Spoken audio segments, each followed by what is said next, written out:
এটা বাড়ি 4 বাগানের আম বাগান আর কি, বাড়ি 4-এর।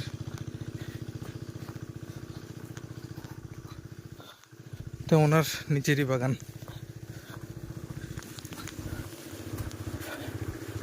মাশাআল্লাহ মাশাআল্লাহ, বাগানে ঢুকতেই তো ভালো লাগতেছে, কারণ ঢুকেই যাই সাইজের আম। সেই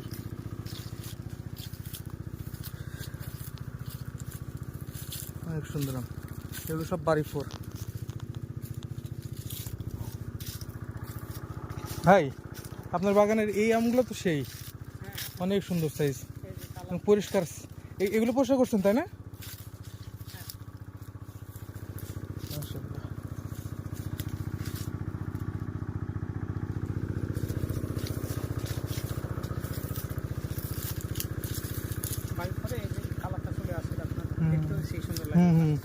এই যে আসতেছে কালারটা, এই কালারগুলো এরকম লালচে লালচে একটা আবহাওয়া আসে, খুব সুন্দর।